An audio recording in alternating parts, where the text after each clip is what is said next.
Balitang Pulis Gabo.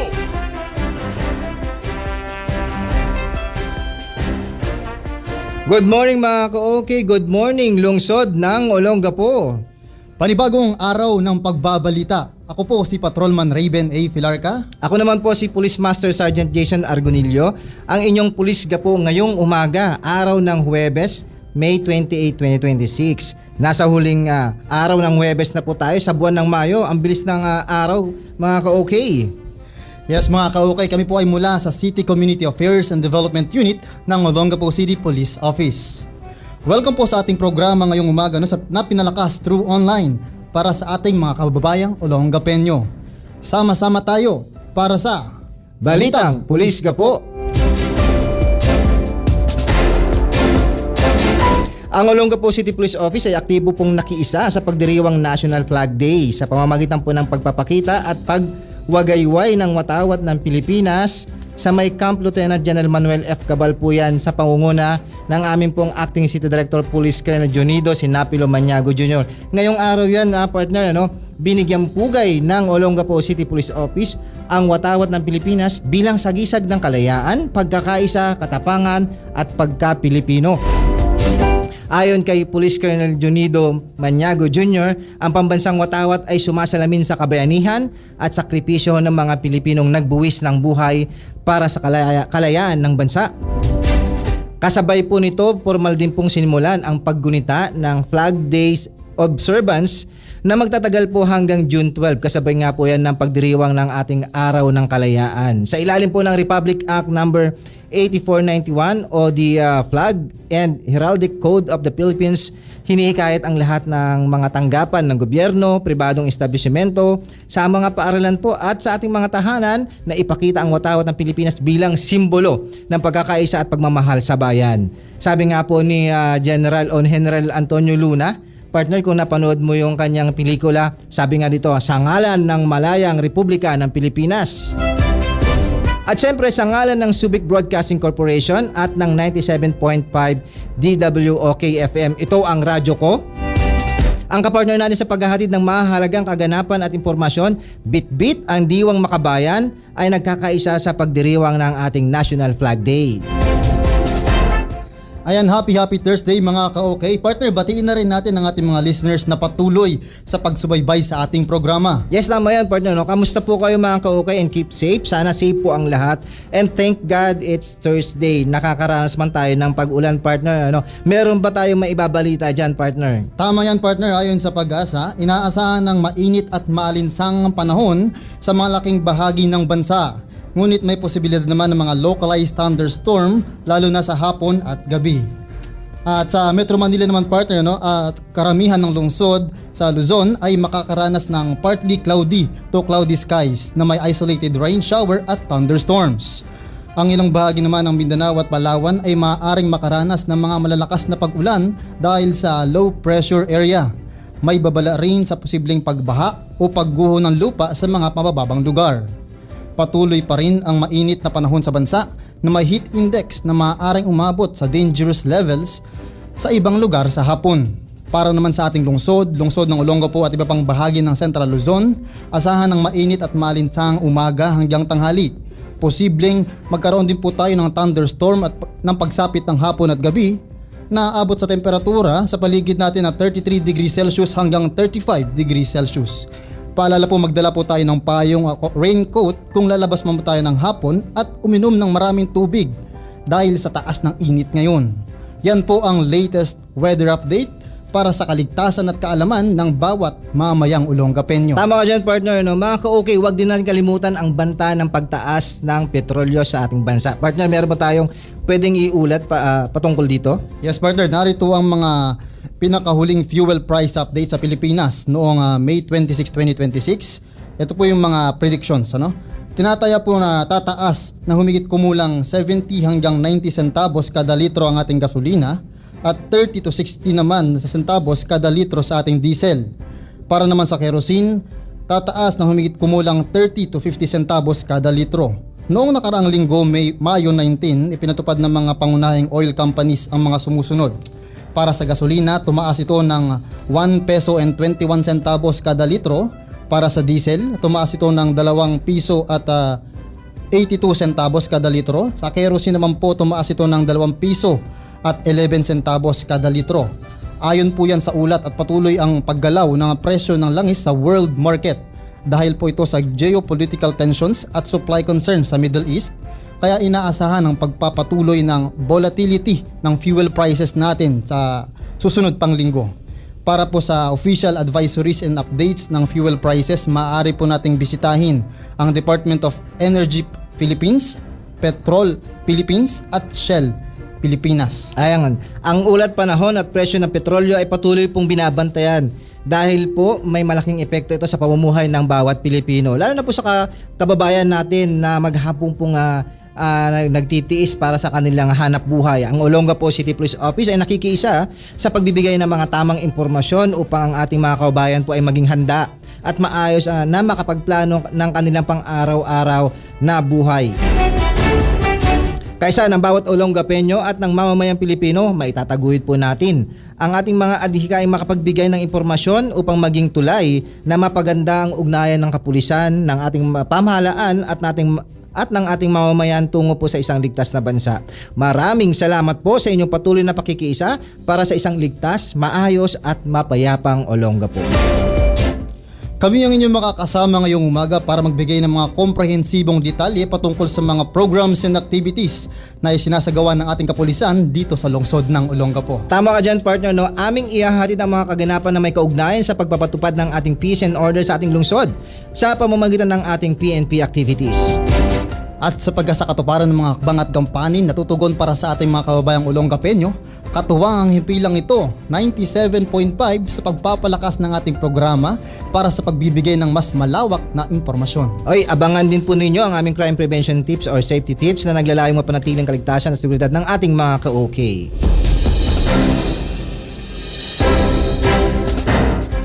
At sa ating pagpapatuloy ang mga kaganapan na may kaugnayan sa pagpapatupad ng ating peace and order sa ating lungsod sa pamamagitan niya ng ating mga PNP activities sa ilalim ng pamumuno ng aming Acting City Director Police Colonel Dionido S. Maniago Jr.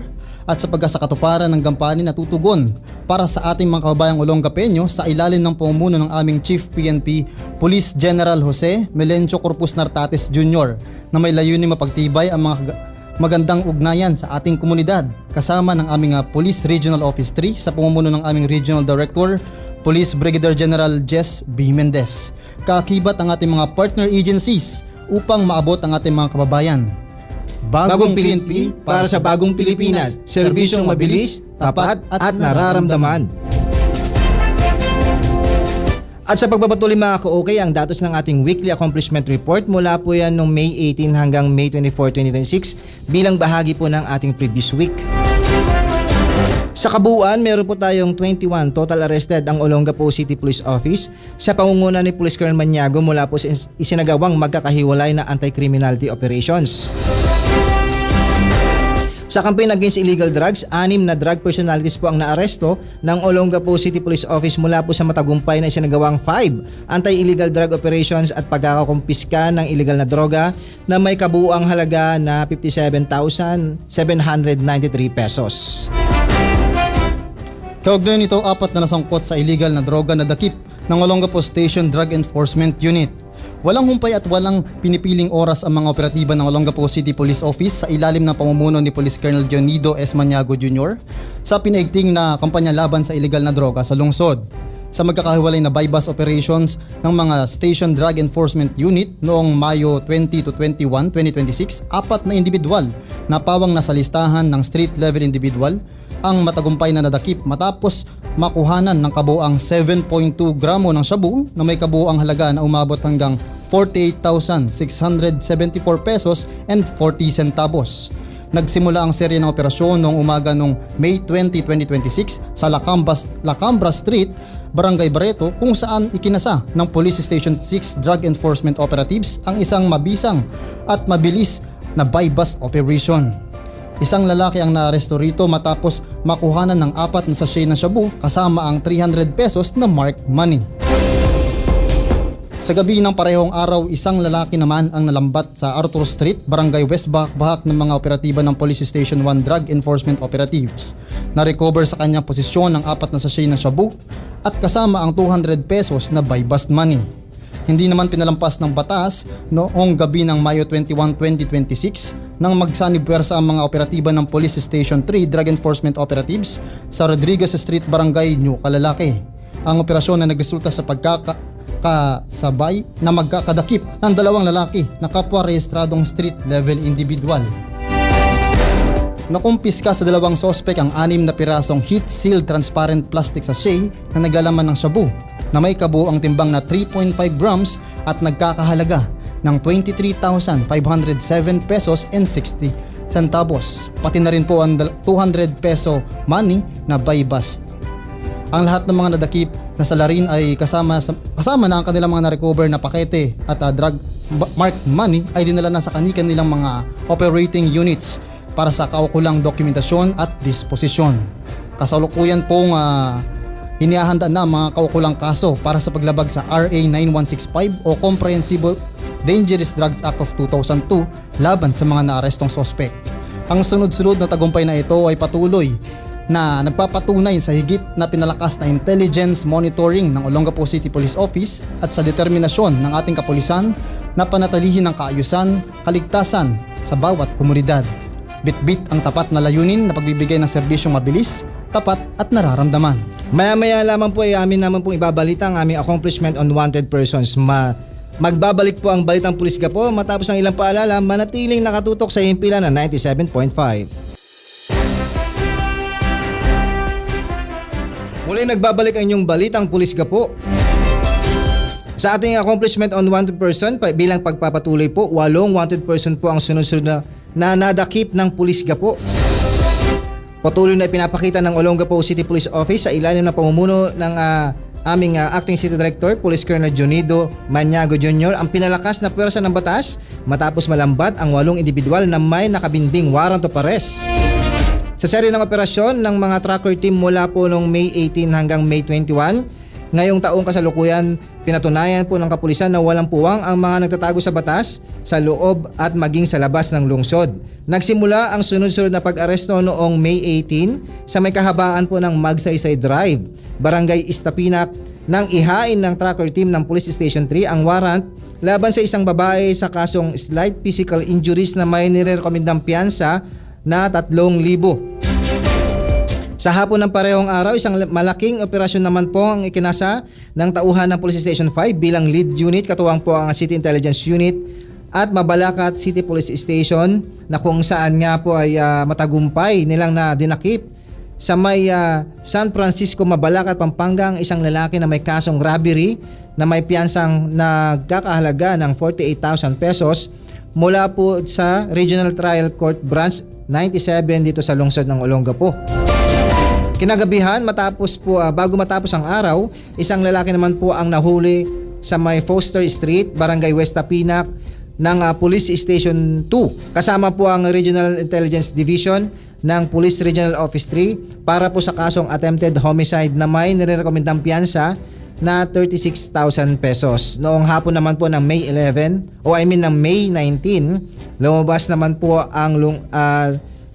naman ng lungsod ang tracker team ng Police Station 6 kasama po ang Maritime Police Station or MARPSTA upang arestuhin ang isang 63 years old na babae sa may barangay na Ugsol, Subic, Zambales para po sa kasong other form of swindling or estafa na may piyansang 5,000 piso. Pagkatapos ng ilang oras, isang 57 years old naman pong negosyanteng babae ang dinakip sa may Rizal Avenue, Barangay West Tapinak ng mga tauhan ng Police Station 2 sa bisa po ng warrant of arrest para sa kasong estafa na may nirekomendang piyansa na 18,000 pesos.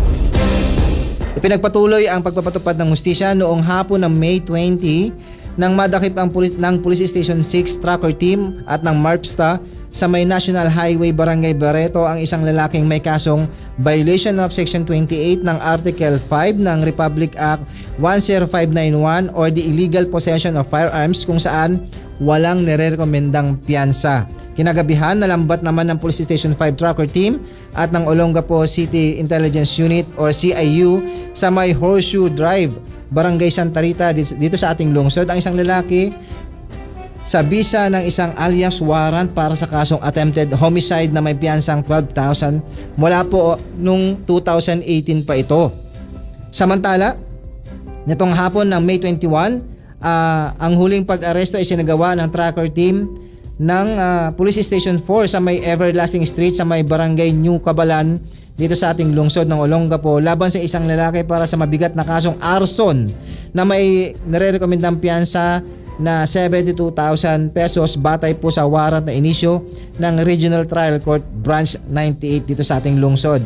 Ang lahat ng mga naarestong wanted person ay ligtas na idinala sa kanilang operating stations para sa kaukulang dokumentasyon at nakatakdang iharap sa hukumang nag-issue ng kanilang warrant of arrest. Ang tagumpay na ito ay patunay ng dedikasyon ng buong pwersa ng Olongapo City Police Office na manatili ang kaayusan sa komunidad alinsunod po sa PNP Focus Agenda. Ayon po kay Police Colonel Maniago Jr., ang kaganapang ito ay patunay na mas pinaigting ng Police Gapo ang manhunt operations sa lungsod.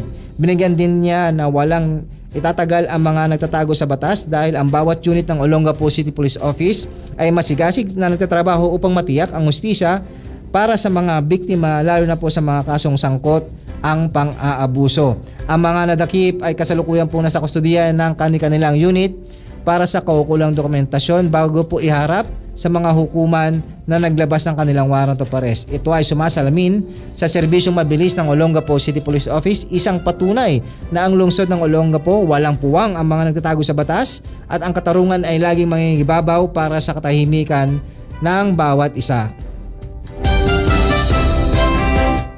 Samantala, sa ating kampanya laban sa illegal gambling, 4 na individual ang naaresto ng Pulis Gapo. Patuloy na nagsasagawa ng mahigpit na operasyon ng iba't ibang himpilan ng pulisya upang sugpuin ang illegal na pagsusugal at mapanatili ang kaayusan, kapayapaan sa komunidad. Noong May 21, 2026, bandang alas 5:30 ng madaling araw habang nagsasagawa ng mobile patrol ang ating tauhan ng Police Station 6 sa Nueva Ecija Street, Barangay Barreto, Olongapo City ay naaktuhan nila ang nagpapatuloy na illegal na sugal na Cara Cruz. Agad na inaresto ang mga sospek na sina alias Sharon, 40 years old at residente ng Kalapakuan, Subic, Zambales at si alias Norman na 59 years old, residente naman ng Barangay Barreto, Olongapo City. Nakumpiska mula sa kanila ang 3 piraso ng tig 1 pisong barya na ginamit pangara at perang pusta na nagkakahalaga ng 520 piso. Dinala ang mga sospek at nakuhang ebidensya sa Police Station 6 para sa kaukulang disposisyon.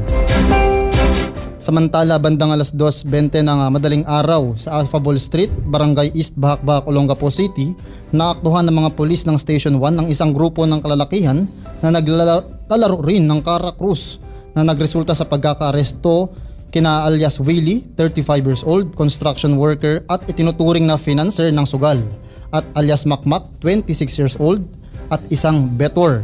Nakumpiska sa lugar ang 3 pisong 1 peso coin na ginamit bilang pangara at perang pusta na nagkakahalaga ng 500 piso. Ang mga naaresto at mga ebidensya ay dinala na sa Police Station 1 para sa kaukulang disposisyon.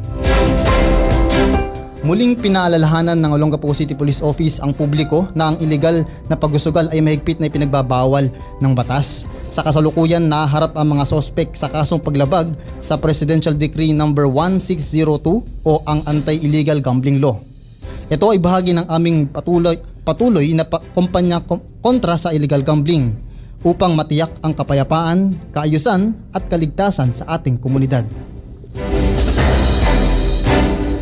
Sa campaign against loose firearms naman mga ka-OK, bilang bahagi po ng pinaigting na kampanya ng Philippine National Police sa ilalim ng Revitalize Katok Program, matagumpay na nakapagsagawa ang iba't ibang himpilan ng pulisya ng Olongapo City ng voluntaryong pagsuko at pagpapasailalim sa safekeeping ng ilang baril na may expired firearms licenses. Noong May 22, 2026, bandang 6:25 ng gabi, nagsagawa naman ng revitalized katok ang tauhan ng Police Station 5 sa may Horseshoe Drive, Barangay Santa Rita, sa lungsod ng Olongapo para sa isang gun owner na may expired firearm license. Nagresulta ito sa voluntaryong pagsuko ng isang gun owner at residente ng Barangay Gordon Heights ng isang caliber 22 revolver na may serial number at naturang baril. Ang naturang baril ay kasalukuyan po nasa kustodiya ng Police Station 5 para sa kaukulang disposisyon. Samantala noong May 22 naman po, bandang 5:35 ng hapon, personal po na nagtungo sa Police Station 3 ang isang gun owner at residente ng Pamatawan, Subic, Zambales upang voluntaryong ipa-safekeep ang kanyang caliber 9mm ZZ pistol. Ang nasabing baril po ay pansamantalang nasa kustodiya ng Police Station 3 para po sa kaukulang disposisyon. Para sa kaparehong araw naman po, bandang 3:40 ng hapon, voluntaryo pong isinuko ng isang retired PNP at residente ng Barangay New Cabalan ang kanyang expired registered firearm na isang Tanfolio caliber 9mm pistol. Ang nasabing baril po ay nasa kustodiya ng Police Station 4 para po for safekeeping. Samantala po nung May 18 naman po, bandang 6:20 ng gabi, nagtungo ng Police Station 6 ang isa pang retired PNP bilang kinatawan ng isang gun owner, isang OFW at residente ng Barangay Barreto upang voluntaryong ipa-safekeep ang isang Armscore 9mm pistol dahil po expired na po ang kanyang firearms registration. Patuloy po na pinapaalalahanan ng Olongapo City Police Office ang lahat ng mga firearm holders na tiyaking updated at legal ang kanilang firearm registration upang maiwasan po ang paglabag sa batas. Ang kampanyang ito ay bahagi po ng adhikain ng PNP na mapanatili ang kapayapaan at kaayusan, maging ang kaligtasan ng komunidad sa pamamagitan po ng responsableng pagmamay-ari ng mga baril. Sa lahat po ng ating mga kabayan na may pasong rehistro na baril, maaari po kayong dumulog o magpunta sa pinakamalapit na police station sa inyong lugar upang kayo po ay matulungan sa pagproseso ng inyong mga lisensya at rehistro ng inyong baril. Muli po kaming magbabalik mamaya naman para po sa mga iba pang mga insidente at mga kaganapan na nangyari sa ating lungsod. Magbabalik po ang Balitang Pulisga po matapos po ang ilang paalala. Manatili pong nakatutok sa himpilan ng 97.5. Muli nagbabalik ang inyong Balitang Pulisga po. Isang insidente ng qualified theft o insidente ng pagnanakaw ang naitala sa lungsod ng Olongapo. Noong May 20, 2026, bandang 12:50 ng tanghali, personal na nagtungo sa Police Station 3 si alias Gina, pharmacist ng isang drugstore sa lungsod ng Olongapo upang i-report ang umano'y pagnanakaw na naganap sa kanilang establishmento na matatagpuan sa Gordon Avenue, Barangay New Asinan, Olongapo City. Agad namang rumisponde ang tauhan ng Police Station 3 upang magsagawa ng investigasyon sa lugar ng insidente. Batay sa isinagawang pag-usuri sa CCTV footage, nakita ang suspect na pumasok sa establishmento bandang alas 3 ng madaling araw gamit ang susi upang mabuksan ang roll-up door ng tindahan. Pagkapasok sa loob, binuksan umano ng suspect ang safety bolt gamit din ng susi at tinangay ang halagang 107,635 pesos. Sa tulong ng mga testigo at kuha ng CCTV camera, nakilala at naaresto ang suspect na si alias Larry, 27 years old, assistant pharmacist ng naturang establishmento at residente ng Barangay Santa Rita, Olongapo City. Patuloy sa pagkasagawa ng follow-up operation ng Police Station 3 para sa posibleng pagbawi ng ninakaw na pera at kaukulang pagkasampa ng kaso laban sa suspect. Muling ipinaalalahanan ng Olongapo City Police Office ang lahat ng establishmento na paigtingin ng kanilang mga safety measures or security measures upang maiwasan ang mga ganitong insidente. Patuloy rin po ang pananawagan ng kapulisan sa publiko na agad i-report sa pinakamalapit na himpilan ng pulisya ang anumang kahina-hinalang aktibidad sa ating lugar. Paglilinaw lamang po mga ka-okay, minabuti ng aming programa na gumamit ng mga alias sa mga pangalan po ng suspect at biktima at limitado din po ang pagbibigay ng mga detalye upang mapangalagaan ang kanilang personal na impormasyon alinsunod po sa umiiral nating batas patungkol po sa Data Privacy Act. Ang Olongapo City Police Office ay patuloy na nagpapaalala sa publiko na iwasan ang anumang uri ng karahasan at makiisa sa ating mga programa para sa kapayapaan at kaayusan ng lungsod.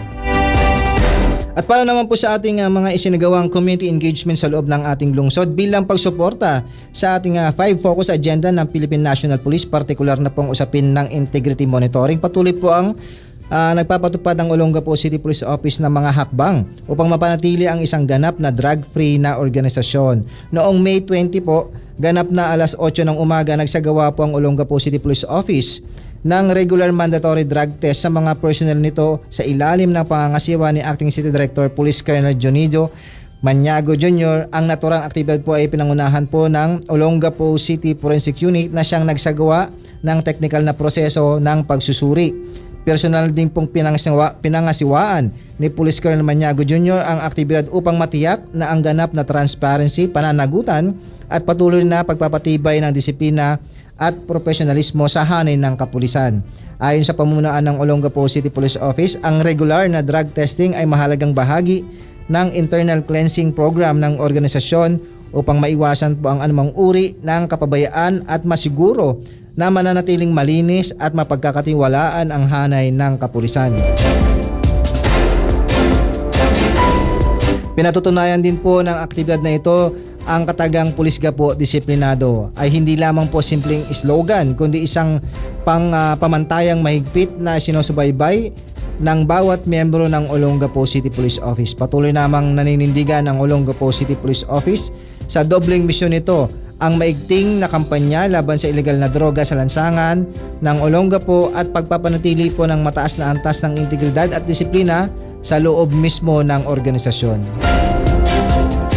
Sa ilalim ng pamumuno ng aming Acting City Director Police Colonel Jonido Maniago Jr., nagsagawa ang Olongapo City Police Office ng isang coordination meeting kasama ang kinatawan ng Philippine Drug Enforcement Agency o PDEA at ng Olongapo City Health Office noong May 21 araw ng Huwebes, kaugnay ng Drug Clearing Program at Balay Silangan Program.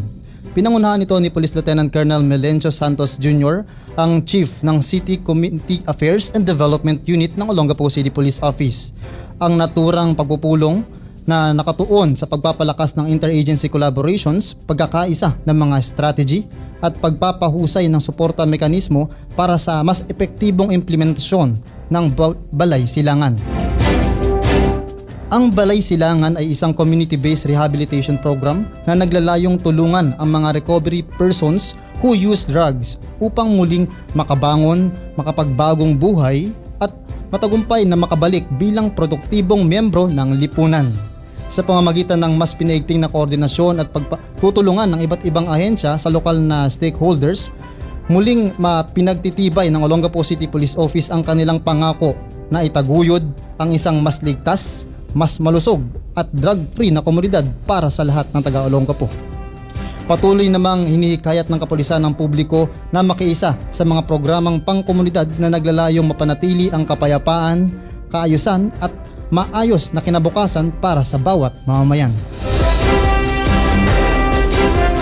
Samantala, dumalo naman po si Acting City Director Police Colonel Jonido Maniago Jr. sa ika-26 na commencement exercise ng St. Joseph College Olongapo Incorporated noong Martes po yan, May 26, sa ganap na alas 2 ng hapon bilang pakikiisa sa mga nagsipagtapos sa pagdiriwang ng isa sa pinakamahalagang yugto ng kanilang buhay, kolehiyo. Sa kanyang mensahe, binigyan diin ni Acting City Director na ang kasanayan at kaalaman ay mahalaga upang maging isang mahusay na profesional, ngunit ang mabuting pagkatao at integridad ang tunay na huhubog sa isang leader. Ayon kay Police Colonel Maniago, sa mundong nangangailangan ng parehong kakayahan at malasakit, ang karakter ng isang tao ang magsisilbing batayan ng tunay na pamumuno. Hinimok din niya ang mga bagong graduates na gamitin ang kanilang natutunan hindi lamang para sa pansariling tagumpay, kundi maging inspirasyon at gabay sa kanilang komunidad. Maraming salamat po sa pamunuan ng St. Joseph College Olongapo and congratulations po sa lahat ng mga nagsipagtapos. At yan po ang aming accomplishment on community engagement and intensified information operation, mga ka-OK. Ang lahat ng mga aktibidad na ito ay bahagi ng aming adhikain na isulong ang mga programa ng PNP sa pamamagitan ng Community Affairs and Development. Kaya naman hinihikayat namin ang lahat na makiisa upang mas lalo nating mailapit ang ating mga kababayang Olongapenyo ang serbisyong publiko ng Pulis Gapo. Sa pagpapatuloy, dumako naman po tayo sa pamimigay ng mga safety tips bilang bahagi ng aming pagpapaigting ng intensified information operations para sa ating mga ka-okay na talaga namang kapaki-pakinabang. Isang ligtas at mapayapang pamayanan ang layunin ng ating kapulisan. Tama ka dyan, partner, no? Narito po ang ilang mahalagang safety tips at paghahanda ngayong papalapit na po ang tag-ulan. Ngayon po nga maaring magkaroon din tayo ng panahon ng pagbagyo na kung saan nga po yung mga dapat ihanda kapag meron na tayo o nandito tayo sa panahon ng tag-ulan. Sa ating mga tahanan, siguraduhin pong malinis ang kanal at alulod upang maiwasan po ang pagbaha. Ayusin po ang bubong, bintana at mga bahagi ng bahay na maaaring pong pasukin ng tubig ulan. Magtabi ng emergency light, flashlight, kandila at extra batteries.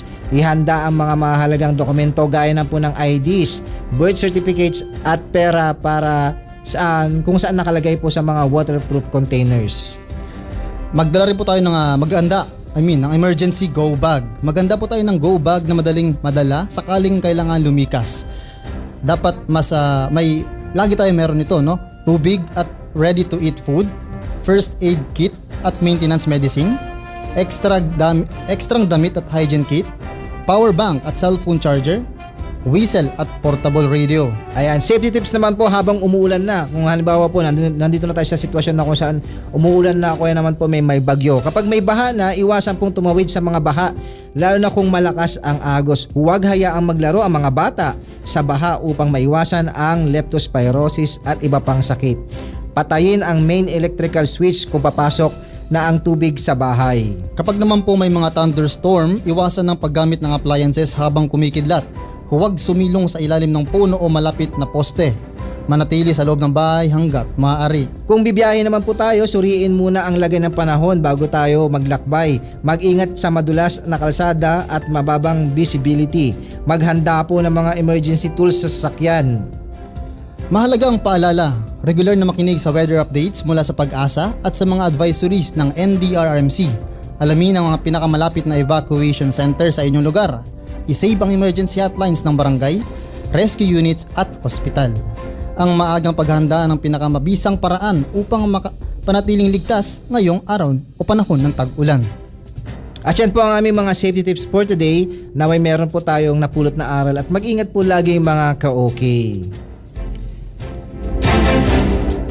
At para po maging updated tayo sa ating mga activities or sa mga activities ng Olongapo City Police Office, please follow our Facebook page at Police Kapo Disiplinado. And please give us your likes at mag-comment na rin and share ang aming pong Facebook account at Olongapo City Police. Diyan po ninyo makikita ang aming mga conducted activities and accomplishment. And also, please follow our YouTube channel at Olongapo City Police Office. At syempre, please follow the 97.5 DWK FM Facebook page. Nais din po namin i-promote ang programang Sumbong Nyo Aksyon Agad, Lunes hanggang Biyernes 12:30 to 1:30 PM. Ganon din po ang official Facebook page ng Philippine National Police as Police Regional Office 3. Ayan, bago tayo magpaalam partner, the Olongapo City Police Office under the leadership of our Acting City Director Police Colonel Junido S. Maniago Jr. extend its warmest greetings of peace, joy, and prosperity to the entire Muslim community, especially to our brothers and sisters in Olongapo City and the province of Zambales as they celebrate the Eid al-Adha o yung tinatawag nating Feast of Sacrifice. Ayan, may this sacred occasion inspired us all to embody to the values of selflessness, unwavering faith, and deep compassion for the community. Have a peaceful and blessed celebration. Eid Mubarak. Ayan. Gusto kong batiin ang ating mga Salaan Police Advocacy Group, ang ating mga SPAG under the leadership ng ating presidente Mr. Sam Maruhum. Ayan. Assalamualaikum warahmatullahi wabarakatuh, partner. Ayan. May gusto kang batiin, partner? Partner, binabati ko lang po na magandang umaga po ang aking magulang din sa San Marcelino at aking mga kasama sa City Civil Affairs and Development Unit. Sila Ma'am Bebs, kila Ma'am Bekbek. Ma'am Bekbek, Ma'am Ann. Ayan, magandang umaga po sa ating lahat. Ayan. Paalam na tayo, partner. At ayan po ang hatid naming mga mahalagang impormasyon mula sa Olongapo City Police Office. Maraming salamat po sa oras na inyong pakikinig sa aming programa ngayong umaga. Laging tatandaan, ang usaping kaligtasan ay usapin ng bawat mamayan. Ako po ang inyong Police Gapo, Patrolman Raven A. Filarca. Ayan, advance happy birthday po pala kay Police Master Sergeant Rosalyn Ferrer na mag-celebrate ng kanyang kaarawan bukas, May 29. Ayan, muli po ang pamunuan ng Olongapo City Police Office sa ngalan po ng aming Acting City Director Police Colonel Jonido S. Maniago Jr. kasama ang aming Public Information Officer Police Lieutenant Mary Ann Sadaba. Kami po ay taus-pusong nagpapasalamat sa pamunuan ng Subic Broadcasting Corporation at ng sahimpilan ng 97.5 DWOK-FM. Sa aming pong Station Manager Ma'am Amelia Jane Gordon kasama sina DJ Miko, DJ Macy, and Sir Andrew, and for the rest of the team and staff. Thank you po sa valuable opportunity to amplify our Police Gapo accomplishment reports and activities. At syempre sa ating pong mga viewers and listeners na walang sawang sumusuporta sa aming programa upang may taguyod ang aming layuning protektahan at pagsilbihan ng ating mga kaubayan dito sa aming pinakamamahal ng lungsod, ang lungsod ng Olongapo. Ako po, si Police Master Sergeant Jason Argonillo. Magsama-sama po tayo muli sa susunod na Huwebes upang makinig ng ating balita. Dito lamang sa Balitang Pulis Gapo.